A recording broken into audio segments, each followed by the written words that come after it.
Thank you. Like Olga said, my field is conservation biology.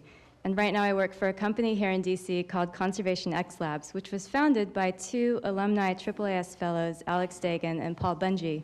And at our company, we are approaching conservation by a new model that we like to call Conservation 3.0.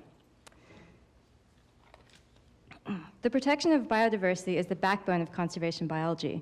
And what is biodiversity? It is all of the beautiful and ugly animals, plants, insects, microbes that we rely on for health, our wealth, and well-being.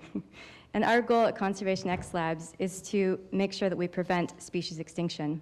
Humans are also part of biodiversity. We are also the only species that can effectively wipe out others through agricultural expansion, disease, hunting, invasive species introductions, global climate change. And in fact, between 1970 and 2010, the world populations of fish, birds, mammals, amphibians, and reptiles fell overall by 52%. As a conservation biologist, it's really hard to break old habits. We are really good at talking about the doom and gloom. So I'm sorry to depress you in these first few slides, but here we go. I'll get better during the talk. Conservation 1.0. We talk about this as the time period where our field dealt with conservation and extinction by establishing protected areas. About 15% of the world's land is protected, which is 7.7 million square miles, or more than twice the total land area of the United States. And this next report I'm going to show on the screen, I want to read a full quote from it, and it is, "Assessing the full range of services and benefits arising from protected areas remains fairly localized. Utilizing and scaling up of the growing suite of toolkits will be pivotal in enabling more accurate global assessments in the future."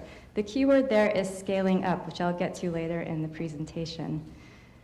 So with Conservation 1.0, we've really relied on programs to monitor biodiversity and enforce protection of protected areas. In a number of parks, we've created teams of rangers, and this photo here is an unfortunate consequence of the rangers, especially in parks where poaching exists. With Conservation 2.0, our discipline welcomed economic principles into the fold. We talk about natural capital. We include natural capital in the decision-making and conservation management plans. We were able to say things like mangroves and sand dunes, they provide better value and better coastal protection than if you were to build a hotel in that place. Despite the discipline's efforts, Conservation 1.0 and 2.0, the current extinction rate is up to 1,000 times higher than the fossil record, and the projected future rate is more than 10 times higher than the current rate. Again, here I go with the bad news. So I'm going to switch gears now and be a little more optimistic. People have the solutions and ideas that we need in order to effect conservation. We just need to apply those at a scale that matches species loss. And this is what we call Conservation 3.0. We're looking for exponential solutions to match and overcome the exponential loss of species. And those solutions come from the same source as the problems, humans. We have the intellectual capacity and engineering capacity to launch people into space, deep underwater, and make videos viral online. We need to harness this energy to solve conservation problems. 9.6 billion people, I see that as 9.6 billion solvers. How will we do this? We are going to welcome and borrow from disciplines outside of conservation. For example, engineers, designers, molecular biologists, computer programmers, financiers, behavioral scientists, all of AAAS and beyond. And we aim to rethink our assumptions and typical approaches to conservation. For example, terrestrial and marine agricultural expansion has been necessary to feed us. It also destroys most of the world's habitats. So what if we didn't need shrimp to actually grow or harvest shrimp? This company, New Wave Foods, is creating shrimp from algae and plant products. They don't need the shrimp anymore to make shrimp. It apparently tastes and looks and feels like shrimp. What else can we do on an exponential scale? Our imaginations are our limits. Conservation X Labs will source ideas and solutions inside and outside of conservation through prizes and challenges, partnerships with universities and tech firms, and collaborations with the makers movement. Next, we will develop these ideas and solutions by engaging and creating the community to harness their collective brainpower and resources, to refine their solutions with collaborative web platforms, skill sharing, crowdfunding, and events. And we're doing this in the ocean space right now, which I'll get to in a couple of slides. So finally, scaling. We want to provide the resources and knowledge for innovators to become successful entrepreneurs. We want to provide the financial and legal resources, the publicity and marketing materials, so that they can reach the customers who are going to have an impact on conservation.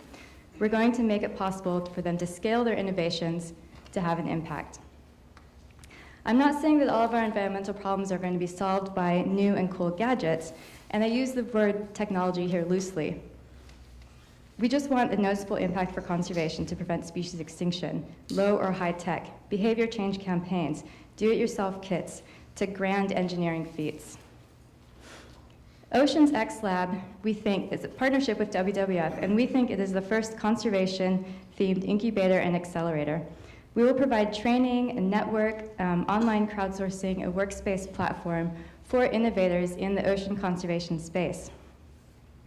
We've sourced these companies and innovators from a recent Blue Economy Challenge for aquaculture that we ran with the Australian government. However, at Conservation X Labs, we're also interested in understanding the entire process from idea to scale. So we're developing our own technologies for conservation, including a DNA barcode scanner, portable DNA barcode scanner, and something else that we call laser frogs. Conservation 3.0, it's about harnessing the power and passion and ingenuity of humanity to find exponential solutions for conservation. It's about collaborating across disciplines for the same outcome, to prevent species extinction. It's about optimism, and it's about making conservation viral in a good way. We welcome you to join the movement.